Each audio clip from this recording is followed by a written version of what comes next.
Hi, I'm John Twist of University Motors. Today I had a fella ask me on the phone about changing the oil pressure relief valve on a B series engine. That's an MGA or an MGB with a 15, 16, 1622 or 1800 engine. The oil pressure relief valve lies here. This relieves the pressure. It controls the upper end of the oil pressure. Doesn't control the bottom end. If you're down at idle and it's fallen down to 10 pounds or something on a hot idle on a hot August day, that's not the oil pressure relief valve. The oil pressure relief valve limits the upper end of the pressure, 55, 60, 65, 70, whatever it is. I like to see, I like to see about 75 pounds of oil pressure in the engine. That's controlled by the oil pressure relief valve. So you can buy a new spring, you can buy a new valve. Anyway, here it is. Now, when it's out of the engine, out of the car, out of the chassis, it's a dream to get loose. Well, easy for me to say. Here we go. And when it's in the car, you can, if the valve itself does not come out, which it isn't doing here, you can bump the starter over just for an instant, and the oil pressure will blow the valve out. The valve is up inside there. Here's the spring. The spring is supposed to be 3.00 inches long. So it's either as long as it's supposed to be, or it's shortened up a little bit from a lot of use.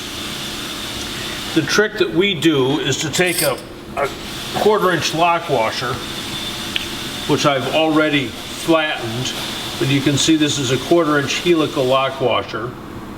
I've taken 2 pairs of pliers and I've grabbed a hold of the lock washer and twisted him straight.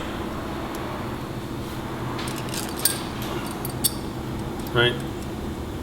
Twisted this happy boy until he's just a shim instead of a lock washer. Now we're going to go ahead and drop him into here. He fits in there just perfectly. How's that? Okay. Now we're going to go ahead and put this back together. Now, when the engine is out of the car, I probably have enough strength to push this thing in and turn the cap until it catches there, okay?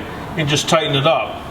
But underneath the car, when the exhaust is right here and you're working like this, lying underneath the car, your wrist only has so much available force, and your wrist will tire very, very quickly. So you cannot just push it up there and start turning until you find where it catches, because you're going to run out of wrist strength. Instead, what I propose that you do, lying on your back underneath, is to put the spring in one hand and take the cap, and you go, okay, he catches here. Okay? He catches here. So you know exactly where he catches. Then put the spring in, and then jam it up, turn it, it's caught. Okay, you've got enough strength in your hand to get it up into place and turn it that far, but you don't have enough strength to keep walking it around. Once it's in place, you can go ahead and tighten him up. Now, what will that washer do? It'll raise the oil pressure 5 pounds or so. And it's not cheating. This is the limiting device. It'd be like saying, putting in a thermostat at 195 is cheating, where you used to have 180. No, it's just changing the lower end. The thermostat controls the lower end of the water temperature. This guy controls the upper end of the oil pressure. So it's a pretty simple matter. You can buy a new spring, a new valve, put that extra shim in there, and remember, when you buy a new spring and valve, that the shim which was in the original one you haven't got, so you need at least one washer.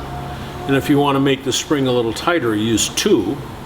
That'll boost that oil pressure up to about 75 pounds. Again, there's a shim in the original valve and valve and spring assembly. There is a shim in there. You won't get him out of the inside of the valve. So when you put the new assembly back in, you should have a shim in there. Well, that 1/4-inch lock washer does the job, but add another lock washer. So one inside the valve and one inside the cap. And try that with the spring in one hand and try and catch it, start it, make sure it goes in the right place. Finally put the spring up in there and then push it in and catch it, and you won't ruin your wrist. It's still a real problem doing it in the car. Anyway, I hope I've been clear. Make sure that you plan to attend the NAMGAR event 2013 GT38 Nashville. That's in a couple of weeks. I'll be there. See everyone there. Till then, safety fast.